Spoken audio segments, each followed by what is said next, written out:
Vous êtes bien? Eh bien, nous aussi, on est bien. Toujours en live depuis le PAVS, le grand salon à côté de la Tour Eiffel, avec plein de gens, plein d'exposants, plein de public qui est là également. Le retour du public avec nous. On est trop contents de les voir en plus. C'est absolument génial. On va parler avec 4 personnes. Le Quatuor de l'Enfer. Et croyez-moi, là, ça va être la totale. Ça va être une belle session. Parce que dans le tas, si je puis dire, des produits qui sont là, je ne parle pas des gens, ne commencez pas tout de suite. Les mecs, déjà, dans les produits qui sont là, il y en a que je ne connais pas. Donc ça va beaucoup m'intéresser de le faire avec vous. Parce que je vais découvrir quelque chose que je vois en plus devant moi et ça va vraiment être top. Restez bien avec nous. Je rappelle, on est ouvert jusqu'à 18h. Vous avez encore le temps, dans les parages, de voir des sessions chez Sony, partout, chez ces messieurs qui sont ici. Il y a encore de la place, je suppose, mais c'est un peu complet de l'autre côté. Il faut venir vite. Voilà, tout à fait. Et c'est parti. On va applaudir d'abord nos invités qui sont ici. Ça fait l'amabilité de venir. Parce que c'est pas facile, je fais pas un métier facile et eux non plus quand ils sont en plateau avec nous. On va commencer par toi, mais qui es-tu toi? Alors moi c'est Benoît Munoz et je travaille pour Trinov depuis 5 ans bientôt. D'accord. Et ma fonction essentielle c'est le marketing et les relations publiques.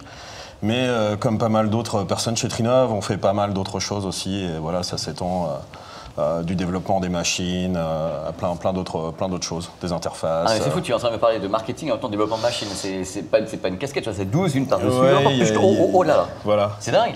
On a quelques couteaux suisses chez Trinov. J'ai vu des gens de chez vous tout à l'heure, vous êtes nombreux quand même, vous baladez, vous faites du prosélytisme dans les couloirs, j'en sais rien, vous avez payé des gens, des figurants. Le siège est à Neuilly-Plaisance, donc il y a forcément plus de membres de l'équipe et c'est beaucoup plus facile pour les gens de l'équipe de venir, donc il y a des gens qui sont venus avec leurs compagnons ou leurs mariés ou leurs enfants nous visiter. C'était important de refaire un salon sur Paris et puis c'est ce qu'on dit depuis 2 jours, c'est qu'on est tellement heureux. Et tu vas nous parler de ceci tout à l'heure. Oui, qui est c'est un peu, on dirait une pièce de voiture automobile, mais tu nous en as parlé un petit peu. On va en parler tout à l'heure. Monsieur, qui êtes-vous? Olivier Arnaud, enchanté. Donc gérant de la société 12 Domotique. Voilà, 12 Domotique. Ça, c'est la partie que je ne connais pas. Voilà. Enfin, je connais la domotique, mais ça, on va en parler ensemble parce que ça m'intrigue totalement. Je te présenterai ça, mais l'idée, c'est qu'on prend un bâtiment existant, n'importe lequel, on rajoute des petits produits qui sont comme ça dans les bâtiments existants et on rend connecté le bâtiment. Exactement. Et on pilote lumière, volets, chauffage, tout ce qu'on retrouve dans un bâtiment. Tu veux nous détailler ça avec moi? Je suis extrêmement passionné par cette affaire. À côté de toi, quelqu'un que personne ne connaît. D'abord, on ne connaît jamais les gens qui n'ont pas de cheveux. C'est comme ça, je ne sais pas, je le vis tous les jours. Bonjour, tu t'appelles comment? Donc Vincent Lègle, donc je suis un des 2 dirigeants d'AV Industrie et la marque principale qu'on va présenter, c'est Ellipson. Voilà. Ellipson, tu as des trucs à dire. Ellipson, on a pas mal de nouveautés que vous pouvez venir voir sur le stand, mais le débat, ça va être sur le Made in France, donc on va essayer d'en parler un peu. C'est ça qui est génial. Moi, ça me fait super plaisir de vous avoir. Et cher monsieur, vous êtes? Et moi, je suis Arnaud Laborie, donc je suis le cofondateur et dirigeant de Trinov Audio, donc la même société. C'est-à-dire que non seulement vous êtes nombreux, en plus vous venez à plusieurs. Voilà, les gars, déjà, sans rigoler, vous êtes combien dans la tôle? Parce que j'en ai vu passer partout avec les t-shirts et tout. Là, on arrive proche des 50, mais pas ici. Il y a quand même beaucoup de monde. Les gens passent en disant, mais c'est quoi? Alors justement, la punition, ça va être la suivante. Vous allez commencer par moi. Je vais commencer là directement à vous. Alors, vous allez m'expliquer un petit peu, parce que je pense que Trinov, on est quand même entre nous, n'est pas la marque la plus connue au monde, c'est pas l'entité la plus connue. Qui de vous deux va dresser le tableau de cette entreprise? Ça, je peux m'en occuper. Avec grand plaisir. Voilà, donc Trinov, avant tout, on est des passionnés de son, des passionnés d'acoustique, des passionnés de comprendre comment marche le son. C'est-à-dire, en gros, quand je vous parle, en ce moment-là, quand je parle à tout le monde, qu'est-ce qui se passe? Il y a du son qui sort de ma bouche, qui rebondit contre les murs. C'est des choses hyper compliquées. Et nous, on est des humains, on a un cerveau, on a un truc hyper compliqué. C'est la rencontre de 2 choses très complexes. Et nous, notre métier, ça fait 20 ans qu'on fait ça, c'est de comprendre ce qui se passe pour maîtriser l'acoustique des pièces. Et on fait ça dans les studios. On équipe la plupart des studios dans le monde. On fait ça dans les salles de cinéma. On a beaucoup de grands réseaux, par exemple en France, qui utilisent nos produits dans la plupart de leurs salles de cinéma. Et on s'occupe aussi des installations hi-fi home cinéma haut de gamme. Et Trinov, donc Trinov, c'est pas une société russe, contrairement. On est bien dans le thème, c'est bien une société française. Et Trinov, ça veut dire tridimensionnel pour 3D et innovation. Voilà, ça c'est notre métier. Et donc on fait, on va dire, du made in France de bout en bout. Voilà, j'explique. Moi, j'ai besoin de comprendre parce que là, je saisis complètement ce que tu me dis, mais quel type de produit tu te présentes? Justement, tu dis, on travaille avec des studios d'enregistrement. Je connais votre talk, j'ai vu des choses quand même qui se balayaient dans les studios où je suis allé. Mais concrètement, quel type de produit, qu'est-ce que vous proposez par exemple un studio d'enregistrement? Voilà. Donc concrètement, on propose des processeurs de traitement du son. Voilà. Donc en fait, c'est des racks, des boîtiers 19 pouces. Qui se branchent avant les enceintes, avant les amplis et les enceintes. Et donc grâce à ce micro de design alien que Benoît va pouvoir présenter, tiens Benoît, tu peux nous expliquer comment... Parce que ça m'intrigue depuis tout à l'heure, et là, je me dis, il y a une notion peut-être de sphère, de binauralité, je sais pas, tu m'expliques comment fonctionne ce système? Je vais plus laisser Arnaud parler du micro, parce que c'est un des concepteurs originels du micro, et moi je ne suis venu qu'après. Non, mais pour parler des produits, ce qui est vraiment intéressant en fait chez Trinov, c'est qu'on est sur 3 marchés différents, et donc ça va des studios d'enregistrement, de mixage, de la post-production, du mastering. Ensuite, il y a le cinéma commercial, donc en France, effectivement, vous pouvez aller dans des cinévilles, dans des UGC, et le son sera optimisé par des processeurs Trinov. Et aussi, on est aussi présent depuis 2014 dans le home cinéma, et donc sur des très très belles installations souvent. Et donc d'une certaine façon, en fait, on peut écouter les produits, ou on peut écouter du son à travers les produits Trinov sur toute la chaîne, ce qui est quand même assez unique et exceptionnel. Et donc à la fondation de cette société, il y a quand même des technologies très innovantes, et des brevets déposés, et puis un historique qui vient aussi de la culture et de l'histoire en France du son. Et donc voilà, ce micro en est un des enfants, on va dire. Voilà. Concrètement, pour comment ça marche, c'est-à-dire nos produits. Donc en fait, on a un rack qui est branché avant les amplis et les enceintes, donc qui peut modifier le son. Voilà. Et grâce à ce micro Alien, qui a la propriété d'être un micro 3D, c'est-à-dire qu'en fait, c'est le seul micro sur le marché qui comprend vraiment le son, parce que le son, il est en 3D. Le son, il a des directions de provenance. Je suis désolé de t'arrêter, mais je vais peut-être être totalement insolent. Mais est-ce que j'ai le droit d'être insolent? Mais ça sera avec beaucoup d'amour, qu'on connaît quand même. J'ai vu en secteur pro du Sennheiser avec des microcapsules dirigées de tous les côtés qui sont capables de capter en 3D. Quelle est la différence avec celui-ci? Ouais, ok. Donc ça, c'est l'Ambeo de Sennheiser. C'est une partie de l'écosystème Ambeo. Ambisonic. Oui. Voilà. Et donc celui-ci, donc en fait, alors c'est la même idée, mais appliquée au calibrage d'acoustique de salle. Voilà. Et donc, on met le doigt exactement sur ce qui différencie la technologie Trinov d'autres technologies, c'est que la vision qu'on a de l'acoustique des salles est en 3D, grâce à ce type de microphone qui ressemble un peu à un micro d'enregistrement Sennheiser, sauf que là c'est un micro de mesure, et qui mesure la direction de provenance du son avec une précision de 1 degré. Alors, voilà, ce qui est c'est ce que je voulais entendre, merci. L'idée c'est que le système, on va le citer parce qu'on est entre nous là, le système Ambeo, c'est une captation audio en effet sur une sphère ou une demi-sphère, ils ont des micros de tous les côtés positionnés comme ça. Vous utilisez ce système qui serait peu ou prou similaire, mais vous c'est pour les mesures, c'est pour la captation, c'est pour un mapping de la pièce, et vous aider après à calibrer l'endroit. Est-ce que j'ai tout bon? C'est tout bon. Voilà.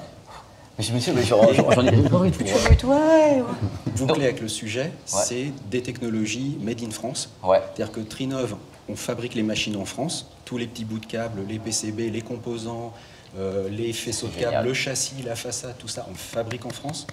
On développe en France, c'est-à-dire que tous les composants... Vous êtes situé où en France? À l'est de Paris, on est uniquement, vous avez qu'un point, donc dans le coin de Neuilly, c'est ça, c'est ce que tu as dit? Neuilly-Plaisance, oui. Neuilly-Plaisance. Dans le 93. On a une filiale aux États-Unis. D'accord. Près de New York. Tout le développement et la recherche est à Paris, et là on a plus de 17 personnes, je crois, qui travaillent sur le software, sur la recherche. Donc on est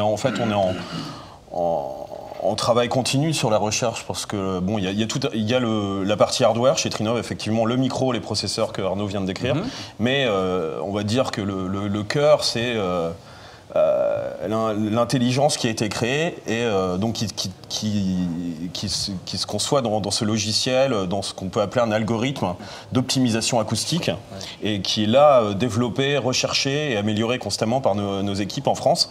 Et toute l'équipe, oui, c'est des Français, jeunes, un peu moins jeunes, certains, et tous dans la recherche sonore. C'est la première fois que vous arrivez à concevoir ce type de micro de captation avec une sphère Alors, en fait, ce micro-là, on l'a conçu il y a 20 ans. On l'a conçu en France. Et ce que je voulais dire, c'est contrairement, oui, et avant l'embéo de Sennheiser, du coup. Oui, mais c'est pour ça que pendant que tu me le disais, j'ai dit bon, allez, ça y est, va chercher ta claque. Parce que moi, mais encore une fois, l'embéo nous a été présenté à la presse comme étant un receveur pour capter le son. Ouais. On n'a pas dit qu'on réglait avec l'embéo, mais c'était l'idée de dire on a ce concept qui est beaucoup similaire, normal, puisqu'on cherche à faire voilà, quelque chose de mais effectivement, il y a des similitudes. Et Trinnov par rapport au Made in France, donc on n'est pas, il y a beaucoup de constructeurs qui sont, on va dire, des assembleurs de technologie, c'est-à-dire qu'ils prennent des composants technologiques à droite à gauche et ils assemblent un produit comme un constructeur automobile avec les équipementiers. Et donc nous, Trinnov, ce qui est unique vis-à-vis du Made in France, le sujet, c'est que chacun des composants que l'on crée, on les crée nous-mêmes. C'est-à-dire que nos produits sont l'assemblage de nos propres composants. Et nos propres composants sont le résultat de notre propre recherche. C'est en autarcie complète. Voilà. Mais par contre, quand on me dit ça, j'entends toujours un truc qui me dit dans ma tête. Est-ce que du coup, quand vous avez la technologie, vous avez pensé, ou vous le faites peut-être déjà, de la vendre aussi à d'autres en disant nous, on fait des licences, nous, voilà. on veut gagner aussi de l'argent. Merci, monsieur. Voilà, bah ça c'est voilà. Est-ce que oui, ça a déjà été fait. Bah, y a toujours des, il y a eu des transferts de notre technologie qui a été utilisée par d'autres marques. Par exemple, notre processeur phare dans le home cinéma, c'est l'Altitude 32, et ce processeur existe aussi en version JBL Synthesis. Et qui s'appelle le SDP 75. Donc en fait, Synthesis est venu voir les fondateurs de chez Trinnov en leur parlant de ce processeur Altitude 32 qui venait de sortir, en recherchant à adapter cette technologie pour leur système Synthesis. Alors le truc, on va pas rester avec vous, je pourrais rester avec vous pendant des heures parce que moi c'est ma passion. Ouais. Mais là par exemple, tu veux te charger de, entre guillemets, aider une salle de cinéma à être calibrée. Tu vas donc venir avec un seul, plusieurs.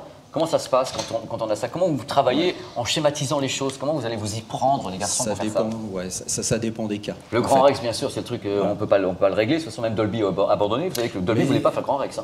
Ouais, j'ai un exemple un peu, l'UGC Normandie. C'est la belle salle avec magnifique, les paraboles. C'est très, très beau, mais qui est assez sensible sur le plan acoustique. Donc ça, on a pu la calibrer, donc grâce à... mais un micro ou plusieurs? Non, plusieurs.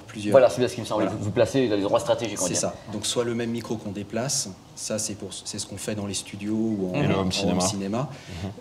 Pour les salles de cinéma, en fait, on met plusieurs micros. C'est ça. Vous mappez complètement, vous mappez la pièce. C'est ça. Voilà. Donc là, c'est passionnant et je vous dis de vous à moi, ça me donne envie d'aller un peu vous voir aussi, parce que quand vous êtes dans le coin et qu'on recommence un peu à se voir et avec amour, je crois que ça peut donner une idée justement à Hugo qui est là-bas pour faire un petit truc pour qu'on explique aux gens comment vous faites. En plus, c'est français, vous vendez à JBL et tout. Moi, je dis chapeau. Mais on peut les applaudir en tous les cas parce que c'est vraiment un truc géant, quoi. Merci. Et bienvenue. Et on va passer maintenant à un truc qui m'épate parce que c'est la première fois que j'ai ça en plateau. Ça, c'est pas toi. C'est ça, le concept. Tu m'as carrément appâté avec cette domotique intégrée à des immeubles. Mais vas-y, raconte-nous, s'il te plaît, par pitié, je t'en supplie. Il faut raconter l'historique. Bah oui, s'il te plaît. En fait, moi, avant d'être bien habillé comme ça, j'ai été pendant 17 ans sur des chantiers, à tirer du câble, faire des tranchées, faire du plâtre, et donc faire de la domotique, apporter de la maison connectée au bâtiment. Et en fait, ce qui se passe, c'est qu'on ne trouvait pas des produits qui étaient satisfaisants pour notre clientèle. Très souvent, on avait un peu d'obsolescence programmée, c'est-à-dire qu'on installait des produits et puis au bout de 3-4 ans, les produits claquaient dans tous les sens. Donc nous, on allait chez le client, au-delà de la période de garantie. On faisait un SAV, on remplaçait, on reprogrammait. Et puis, en fait, au bout d'un moment, le client nous voyait intervenir tous les 3 mois à des coûts de facturation entre le déplacement, le module et la programmation. Ils s'en tiraient pour 200 €. Et là, il y a un moment, on s'est dit, on va dans le mur. On passe notre temps à faire du dépannage. Impossible de faire croître notre activité. Il faut absolument qu'on trouve des produits qui tiennent dans le temps. On a fait un gros benchmark et impossible de trouver un produit qui satisfaisait les qualités qu'on demandait. Et donc, il y a un moment, on s'est dit, si ça n'existe pas, on va le faire nous-mêmes. Voilà. On a embauché une équipe en France d'ingénieurs en électronique, en logiciel embarqué. 100% français, vous aussi. 100% français. Donc tout est conçu chez nous, l'électronique, le logiciel embarqué, l'appli mobile, c'est dans nos locaux sur Paris. Et on fait fabriquer par une usine dans le nord de la France. voilà, qui nous fabrique tous nos produits. Donc effectivement, 100% Made in France. Explique-moi le concept, parce que ça m'a un peu troublé tout à l'heure. Alors le concept, c'est avec un bâtiment existant, apporter la connectivité. Donc très souvent sur les solutions domotiques qu'on avait aujourd'hui, il fallait repasser du câble un peu cassé, et donc c'est ce qui faisait que la domotique était très chère.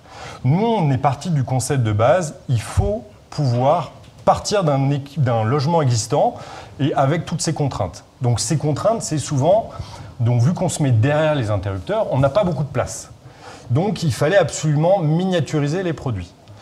L'autre élément, c'est simplifier le raccordement. Alors en domotique, on avait des produits avec beaucoup de vis, et il fallait visser, visser, visser. Là, on s'est dit non, il faut de la borne automatique, on fait juste ça et ça raccorde. Donc là où on passait 1 heure à installer un produit, aujourd'hui, c'est moins de 3 minutes pour installer un produit. Multiplié par le nombre de modules, eh ben, quand il y en a 15-20 modules dans une maison, au lieu de passer 15-20 heures à juste installer ça, eh ben, on passe 15-20 fois 3 minutes à poser.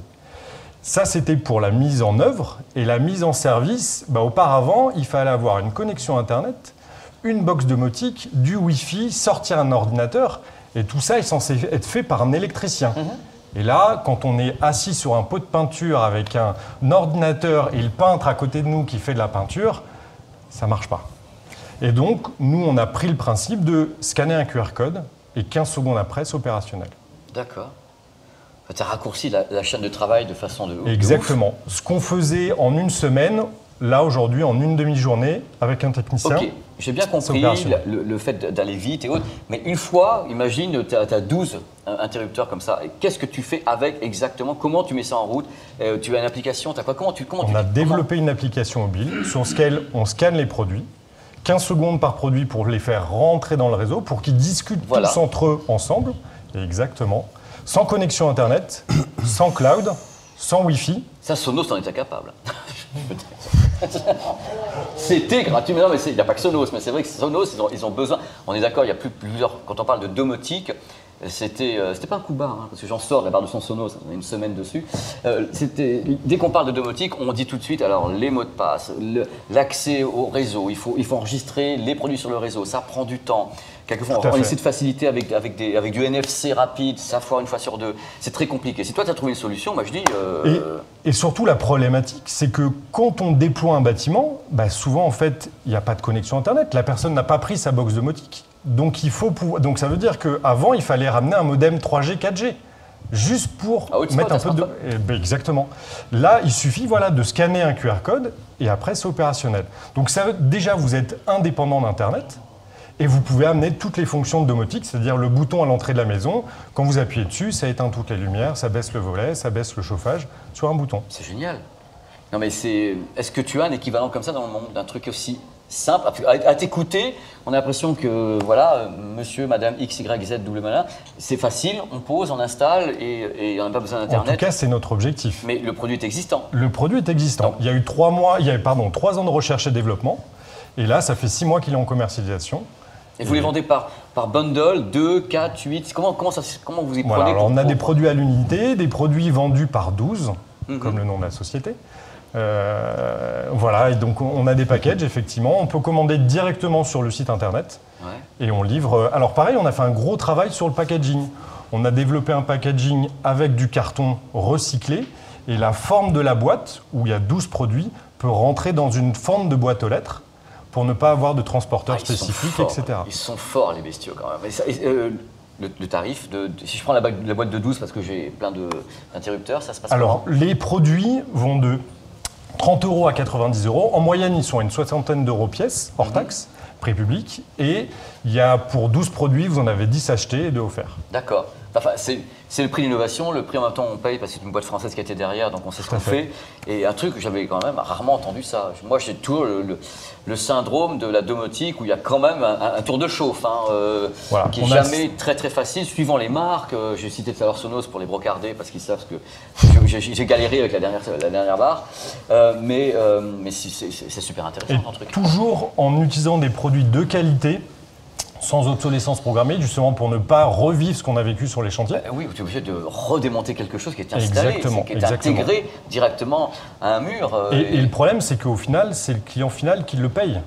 Donc l'idée, c'est qu'on ne fournit pas, on pense pas à un prix produit. Tu as une garantie, une question bête, est-ce que tu offres une garantie de Tout à 6 fait. mois, 1 an, 2 ans? Oui, sur les garanties européennes, on est sur le garantie européenne. Voilà, tout à fait. D'accord. Et on pense toujours à un prix fourni, posé, configuré pour le client final. Pas un prix produit, mais un prix final pour le client final. Et on va essayer de trouver toutes les optimisations qui peuvent faire gagner du temps et donc de l'argent pour l'utilisateur final. Ah non, mais j'allais dire, c'est pas du plug and play, mais à t'écouter, on est quand même vachement proche. C'est le truc où tu n'as pas, encore une fois, ce tour de chauffe qui peut faire peur au public. Tout à fait. Se dire, mais comment je vais adresser tout ça? Et là, bon, écoute, moi, je suis extrêmement heureux de t'avoir parlé parce que c'est vraiment un produit extrêmement intéressant. C'est la compacité et puis made in chez nous quand même. Donc, ça fait plaisir. C'est super. On va t'applaudir toi aussi parce que vraiment l'idée est vraiment géniale. Vraiment géniale. Bravo! Je te dis bravo! Merci, messieurs. Voilà. Le distributeur crie plus fort. Hein. C'est très étrange comme situation. Alors maintenant, on va parler d'enceinte France. Avec des Lipson. Des Lipson, quand même. Que tu connais bien, l'usine. Je ne connais pas cette marque. Je ne connais personne, cher monsieur. Donc, qu'est-ce que tu peux nous raconter sur les Lipson? Non, en fait, c'était juste pour parler un peu de l'usine où tu étais venu faire un reportage. Ouais, excellent. Donc là, on a les produits qui sont là en exposition, la Legacy, le haut de gamme. Et puis, on lance un préampli et un ampli de puissance qui vont être fabriqués 100% en France aussi. Donc bon, tout ça, c'est des gammes haut de gamme, d'accord, donc qu'on maîtrise aujourd'hui sur le Made in France. Et là, on vient de lancer un produit, alors c'est pas nous qui le commercialisons, c'est Bayard et Radio France, qu'on fait appel à nous pour développer ce petit produit qui est ici. Donc, c'est hyper intriguant. Voilà, alors c'est une enceinte pour enfants, en fait, c'est une liseuse d'histoire pour enfants. Et ils nous ont sollicité pour avoir une caution, on va dire, sur le son, sur l'aspect acoustique.